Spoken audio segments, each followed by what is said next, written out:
good morning. It is 20 minutes after 8 o'clock, and joining us officially now in studio is Mayor Dennis Kintigh here. Good morning, sir. How are you today? Actually, pretty good. The RAV4 died last night, so we're getting it towed into the Goodyear place. Hopefully, as we speak right now. We'll see. Is it just getting repaired or time to bite the bullet? No. It just I think it's the battery just went. Oh, okay. But then I am not Mr. Goodwrench. Yeah. Okay. I tried to jumpstart it this morning, but it wouldn't take. Well, and cars are different. Like back when I was younger and doing batteries, oil changes, you can kind of do that yourself. Yeah. Cars nowadays, you kind of have to have an engineering degree to do the basic things in it. So I gave up on that stuff years ago. Yeah. So I had a Dodson 1200 that ended up doing a valve job on. I actually did 2 valve jobs on it. The first one I had somebody help me. The second one I was able to do myself.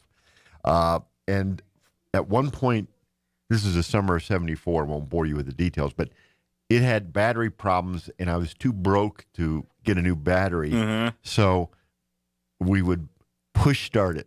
Oh, yeah, with the stick shift? Heck yeah. You just got to find a hill or something, get her going, and pop the clutch. Or a couple beefy buddies. Yeah. And then you get... Oh, yeah, that was... I think there was cars in the 70s. I imagine battery sales had to go up in the 80s when people started getting more automatics. Yeah. So anyway, it was all good fun. Anyway, so it's hopefully we'll be up and running this afternoon. Good deal. Yeah. Anyway, so... But tonight we got council meeting. Yes, city council tonight. Again, 6 p.m. As the official start time. Again, at the Convention Civic Center. Public is always invited and encouraged to come be a part. And so tonight I hesitate to say this. The agenda is not too heavy. Okay. All right, not too heavy. Now I've been bitten before on that, but we'll give it a shot. We start off with the normal. Procedures, with approval of the agenda, et cetera, et cetera. We will have a presentation. Now, we're at the mid-year point. Wait a minute. It's January. But no. See, this is the physical year. Yeah. What? It's the money year. The money year starts July 1. Yes. Goes to June 30th. Don't ask me why we do it that way. Everybody does it that way. Accountants are weird. Yeah. Exactly. So we're at the mid-year point. So we will have a mid-year financial review, and this is going to be an overall presentation. I've seen the preview of this thing. It's going to be Mr. Nebb, Mr. Juan Fuentes, and Janie Davies will be doing this. And it's going to, where are we at? What's the revenue look like? What's our financial situation? And I encourage people who have any kind of interest or concern about what is the city's financial standing to tune in at least for this part. Okay. I don't think it'll go more than 2 hours. Just kidding. Should be about 10, 15 minutes. And, of course... It's not as long as, say, the blue and the gray. You know, you don't need to... And eventually we will get this up on YouTube because that's where we put all of our videos. Yeah, absolutely, yeah. Making this all transparent. Something that, it's come a long ways in the last 8 years, but we're excited to have Technology's made that a lot easier to do that kind of thing. Yeah, it's incredible. I mean, PowerPoints. We didn't used to do PowerPoint, and it's so helpful for the council and the audience to actually see a way. It's to see saying numbers versus seeing them or seeing them in a graph. Makes sense. Oh, my gosh. It resonates much better than someone just saying 1,227 in the ledger line. Yeah, no one cares. So that'll be I'm serious about that. If you're interested, have questions about our city finances, go ahead and tune in and watch that. Now, well, and this to the point there, everyone talks about we spend too much money here, don't spend that money here. Well, now you can see the numbers, and then you can see what actually where the money goes, and then you have a real understanding as opposed to what you heard on Facebook from that guy that shared that one post on that one page about that one thing or whatever. Yeah, whatever gamut of garbage that you go through to get information. Wow, that it is. All right. So then we next thing we go up.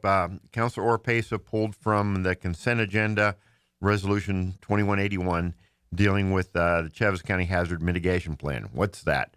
Well, Ms. Karen Sanders, who is one of our outstanding public servants, will be talking about the plan that we have to update every couple years to the state on how we deal with hazards and emergencies. This is kind of a housekeeping thing. Some people are very unfamiliar with what Ms. Sanders does, but to be honest with you, I'm kind of glad it was pulled because this gives a chance to highlight the work that she does, especially the work she does with Mr. Mike Matthews, our deputy city manager over public safety. We got a few other things on consent. Well, what do you mean by consent? Mm-hmm. It means these are things that are on the agenda that nobody has an issue with, and none of the counselors do, and to kind of move it through smoothly. Like, for example, approval of the minutes. Mm-hmm. All right, we don't need to go through all. That's something that's housekeeping. Right. Only time that ever comes into play is if someone like missed a Right. meeting or something, and they're like, "That was not right" or whatever. Yeah, but exactly. usually it's a grammatical thing versus a something else. Now, next up is our resolutions. We got a few here. One, the first one's up dealing with an industrial revenue bond. Oh my gosh, what is an industrial revenue bond? Well, it's a tax incentive program for economic development. It's probably the easiest way to try and put it. Okay. And this involves Admiral Beverage Company, which Okay. you know is building a brand new, huge warehouse down there at Brasher in Southeast Maine. Mm-hmm. They used to be over there on Atkinson. Well, they still are because they haven't moved yet. Right. But Atkinson right at McGaffey. Mm-hmm. So they're building this monster facility. They need more space and more room, and yeah, this exactly. is what they're doing. So this was an oddity for you. One of the things we had to do, because this is Admiral Beverage, right? Beer and wine and Yeah. stuff like that, right? Yeah. It's a warehouse. They had to have a liquor license. Even though they don't serve out of that Exactly. facility. Even though so we had to Just go because through, there's liquor in the building, that Yeah. means it's so we had to go That's through the an whole odd- process of approving the liquor license transfer to that location. interesting. Oh, it was so bizarre. I feel like that's not necessary, but government at its best, when it comes Oh, to I know. I mean, semantics. it's like, yeah. Are you kidding me? We Yeah. really got to do this? I mean, what's next? You're going to have to get a liquor license for the truck that carries Hey, them. let's go. Don't give them any ideas. Santa Fe Well, there's is liquor not. in there. That's true, but Santa Fe is not our friends. Just is remember this: Santa Fe are not Yeah, our we friends. don't want to give them ideas. Yeah, don't Tell give them them ideas. you're just kidding. So now, what this does is kind of like I say, as a tax incentive program. There's some things that involve where instead of taxes, payments are made to the school district, to the city, those entities that are providing services. This resolution tonight is just step one. Gotcha. We ultimately have to have a final negotiated agreement. We ultimately have to go through an ordinance, believe it or not. So there'll be a little bit of a presentation from the Admiral Beverage people. Okay. Now, does this have to do the whole gamut like a liquor license and like a new liquor license, even though, has the old facility got one? You mean IRB or a liquor license? Yeah, whatever they needed for the new one here. Yeah, they had a liquor license there, so we had to move it over to. But it's not. we had a new liquor license. So it's more of a transferal versus applying for, because I know applying for a new one outright is a way pain in the butt. We still had to go through all these hearings and everything. Yeah, it's semantics, but I was just making sure because I know the process of moving one is not nearly as complicated in getting a brand new one outright. Keep telling yourself that. At least price wise, right? Isn't it more expensive to get one? Well, now brand new they changed the liquor laws. Like everything under the sun is now. It's It's I screwed can't up. keep I it know up. that. I know the liquor laws in the state of New Mexico are all kinds of screwed up and convoluted compared to other states. Other states have got it so much streamlined better, but Anyway, I have thoughts on that too. But the more convoluted you take, the more people can put their hands in the pocket. That's another story for another time. Yep. So we will have basically what this is saying. It is the city's intent or our plan, or we are going to look into doing an industrial revenue bond. Doesn't mean we're issuing one. Gotcha. It's, we're saying we're going to start the process. Right. We're we've telling already you started. that we're telling you what we're about to do because that's how we have to So publicly tell you. there'll be more steps. Yeah. Anyway, next up is going to be our budget adjustment. And we do this every month because the State Department of Finance and Administration requires us to do this every month. So let's take, for example, let's say, and just a simplified idea, say one of our police cars gets hit by somebody, which has happened Sure. twice in the last week or I was so. going to say probably more often you think. Yeah. Like, are you kidding me? What's wrong with these people? Don't they see a police car? Anyway, they hit the car. So there's an insurance claim, right? So the insurance money that comes in is now money that we had not budgeted to have come in. Okay. So now we have to adjust our budget to show the new revenue. Okay. Conversely, if we end up expending more, say if you want to repair the vehicles, it's not quite down this fine, but what I'm getting at is an unplanned expenditure that wasn't in the budget we passed in July. If it's something new now, like, for example, say we had a roof problem at the museum, and now we're going to have the museum fixed. We've got money, but we haven't allocated it to repair the roof. Gotcha. We have to adjust the budget. Makes sense. We could do this every single month. Well, every month. Again, it's that transparency thing, but because it's so transparent, it becomes over the top minutia, basically. And that's, I never thought about it, but I imagine it could be quite expensive for someone's insurance company if you hit a police car, because police cars are a lot more expensive than our cars. No kidding. You're telling me all those lights and the siren stuff? Oh, my gosh, that stuff is... Although, in fairness, it's probably going to take a beating better than your car. Depends on how fast the other guy's going. Yeah, but I mean, those cars are built to be abused a little bit more than your car is. That's true. That's true. Next up is it's actually an item that's going to probably be pulled. We've been talking about a updated site drainage plan. This was booted last month. I think this is going to be pulled because it's going to turn out to be unnecessary, and so we'll just move on from there. Okay.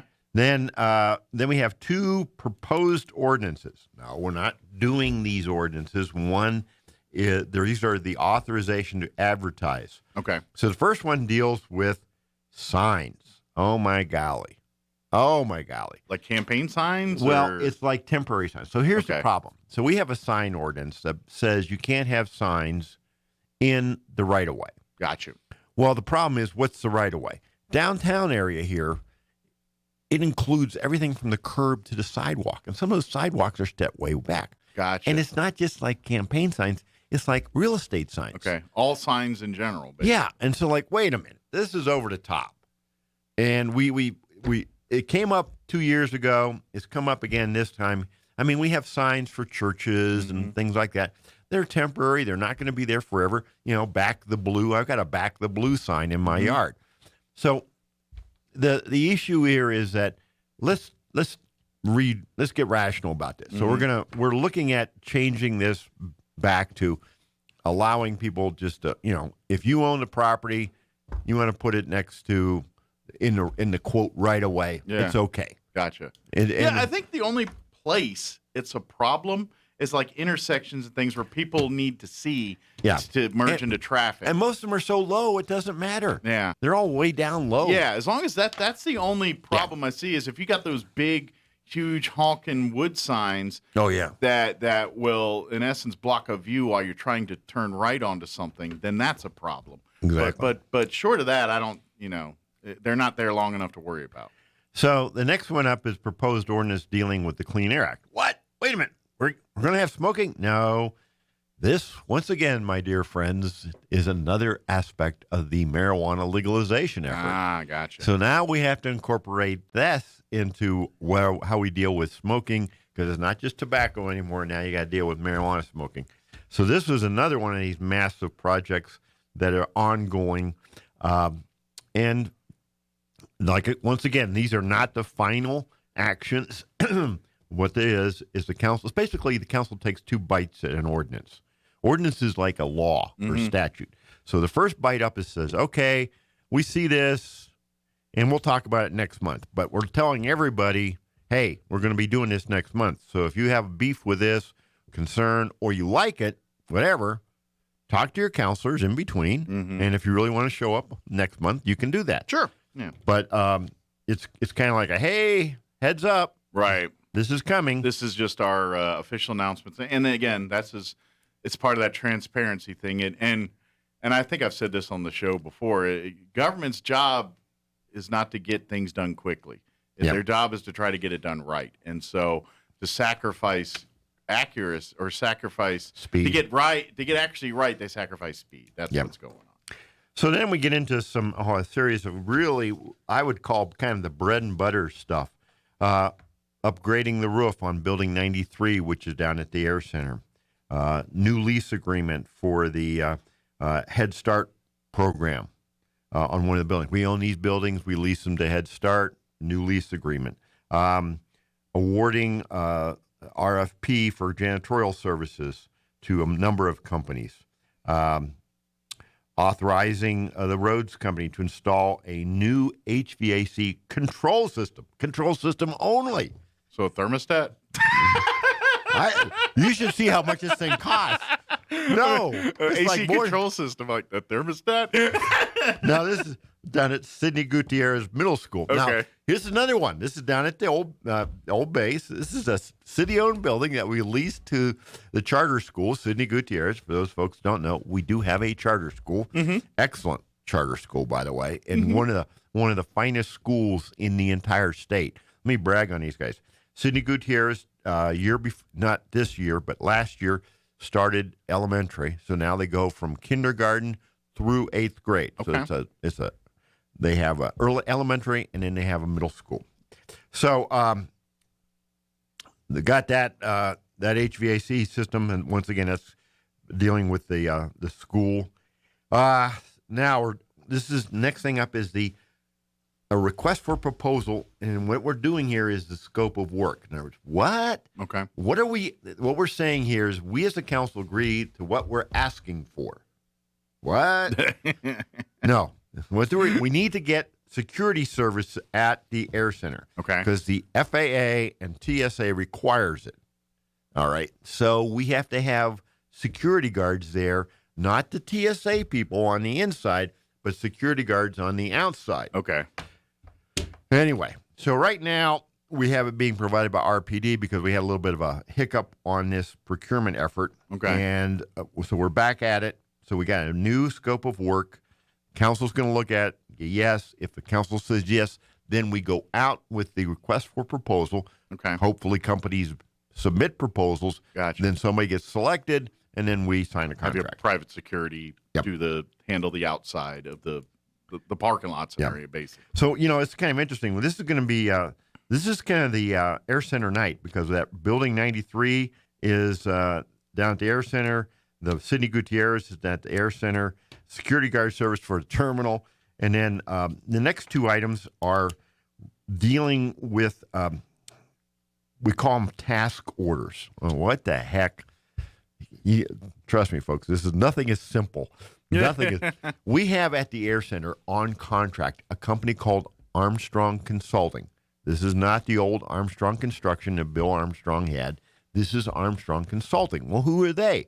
They are an engineering firm out of Denver, and they do engineering consulting work for air centers. Okay. Not just Roswell. They've got like about, 30, 40 of them. So they specialize in air parks and airports. Yeah, exactly. This is what they do. They know the FAA. They know all this stuff.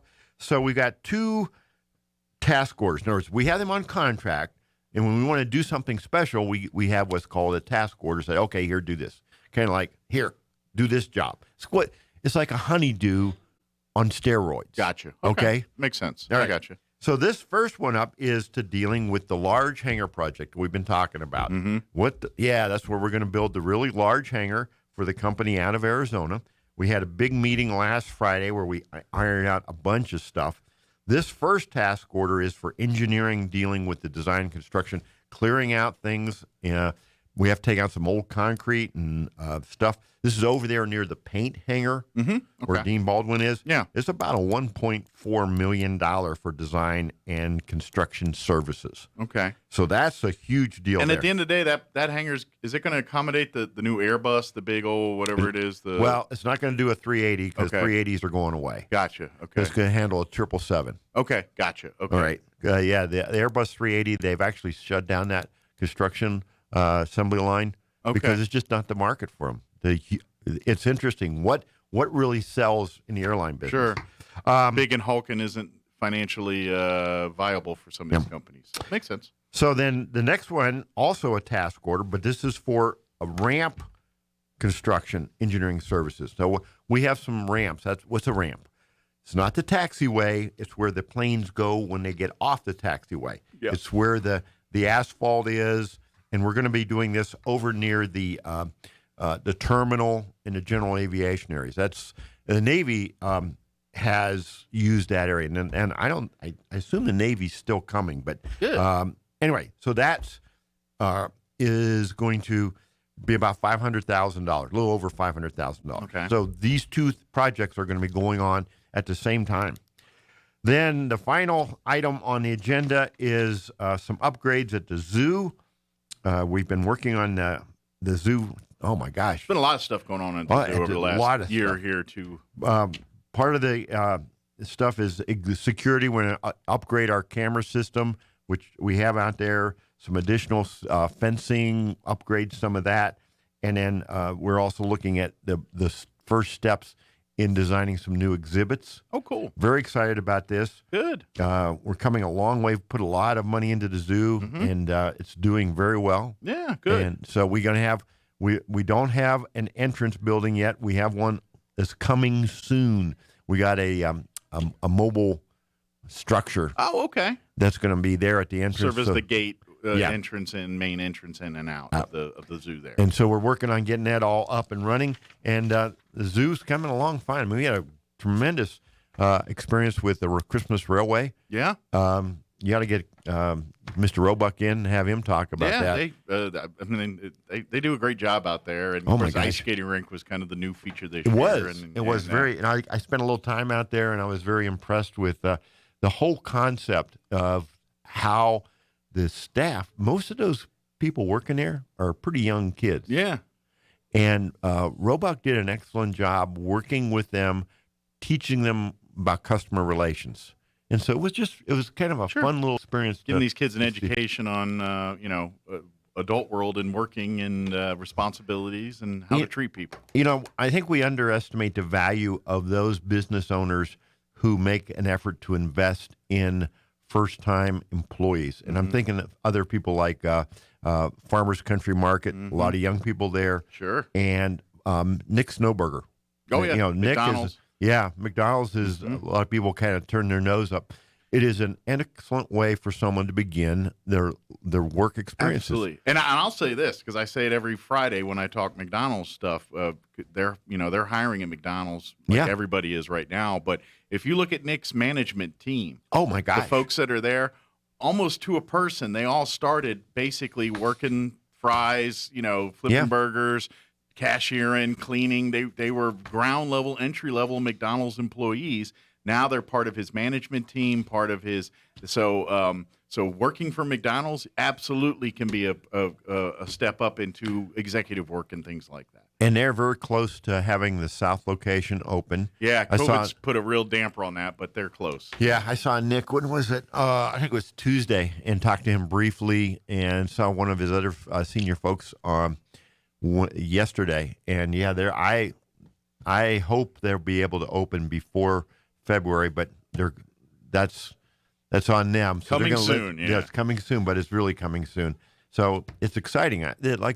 But where I was starting with this whole point, kind of bring it back again, is we have some folks in this community, some business folks who really invest in the future of our young people by providing them the learning experience. This is something you don't learn in the classroom. Mm-hmm. You just learn it through life. You learn it through life. Yeah. And that's what I think makes Roswell a pretty cool place, is that we have these companies that do this. Agriculture is a great learning place. Farm kids, 4-H, those are all great experiences. Well, you learn. It really does a great job of teaching the responsibility and things that's the world is bigger than you, and people rely on you to do things that rely the world to work, and the heart of and the best way to learn that sometimes is cleaning out the hay in a barn, or tending to the animals, or working a double shift at a restaurant or something like that. That's how you get those values and those skill sets, and see why you do these things, and in the days that are hard, but then you also see the fruits of your labor as well too. So show up on time and work. Absolutely. There you go. Come ready to work and work. Yeah, and if you're looking for folks, and you look at some of these first time hires for some of you're not obviously doctors and stuff are not going to be like, all right, bring the kid in, let's see what he can do with a scalpel. But No, I hope not. but for entry level positions here, it's tough. Yeah. And by the way, too, if you're looking to volunteer to learn more, get a hold of Kathy Lay with the city. Yeah. She runs Keep Roswell Beautiful. But she also does the volunteer program. Yes. That's part of the city. And so, say you want to work at the zoo as like an intern or something. Maybe you're wanting to be a veterinarian, or maybe you're wanting to get into customer service marketing or something like that. You can learn these valuable skill sets and do as part of the as a volunteer for the city. There's various programs at various different facilities as part of the city. Yep. Maybe it's a zoo. Maybe it's with Juanita over in the marketing side or something like that.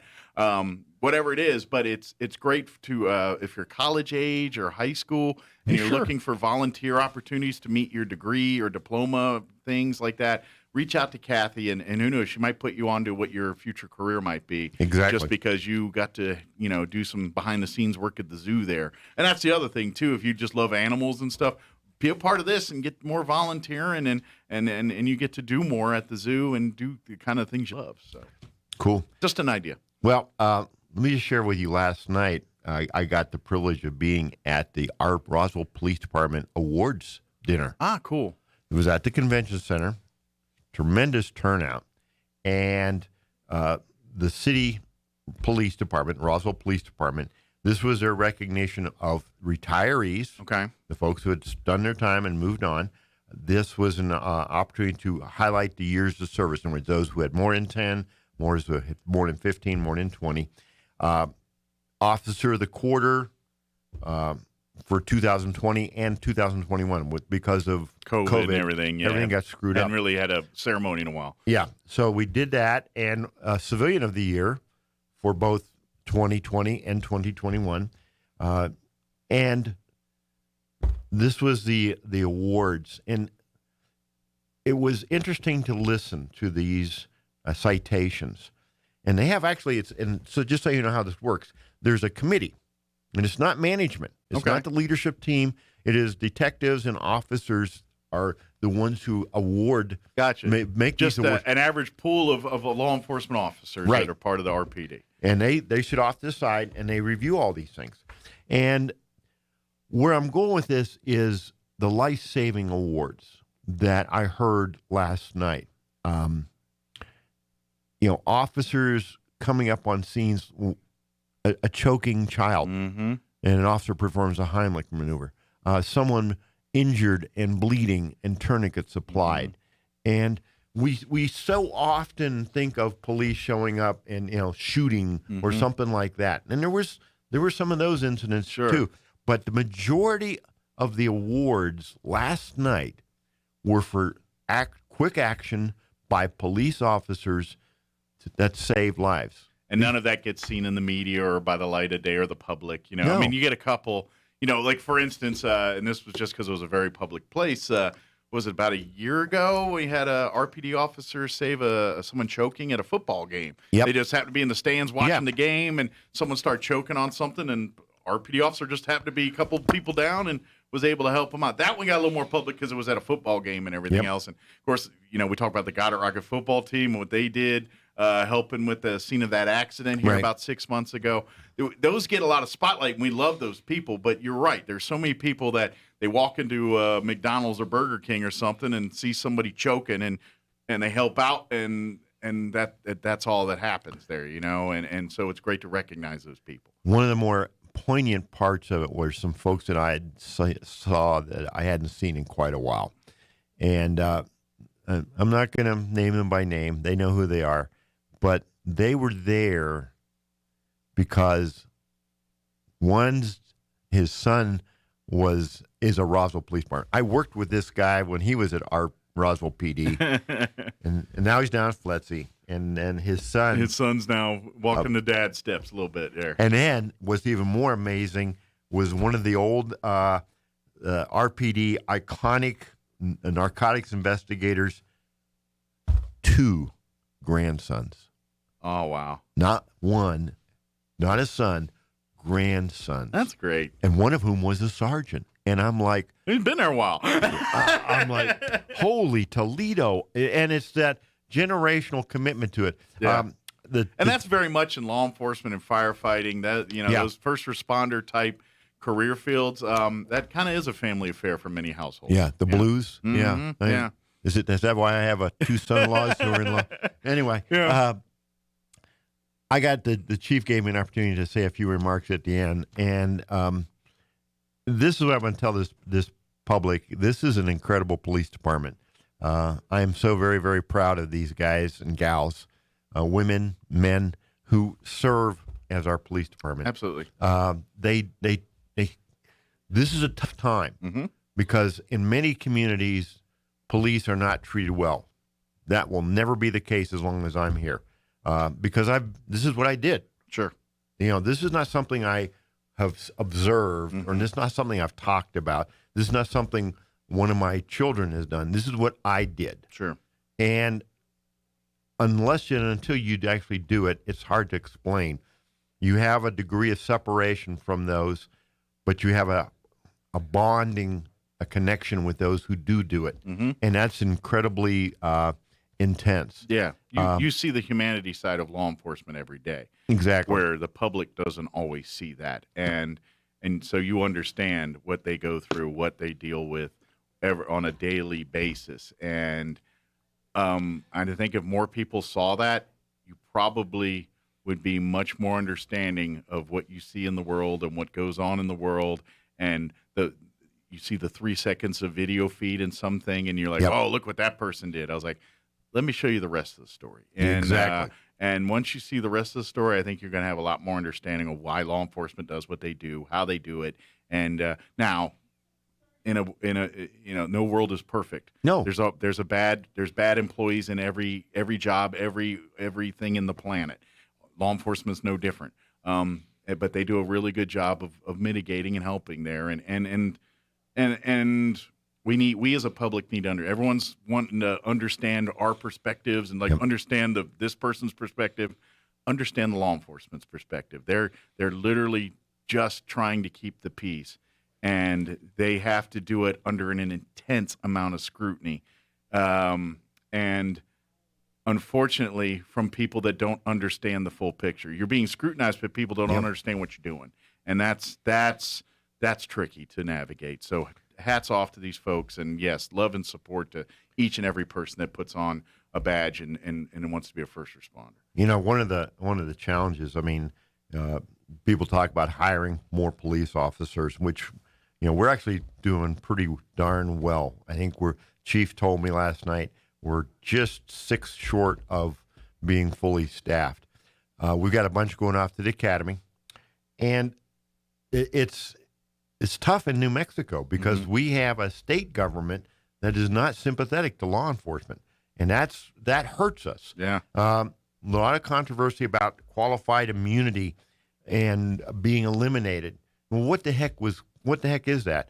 Well, it's not absolute immunity, it's qualified. Well, what does that mean? That means that if a police officer or a firefighter is trying to do the best they can based upon what they know at that time, and something doesn't go right, you don't hold them personally accountable. You can still sue the city.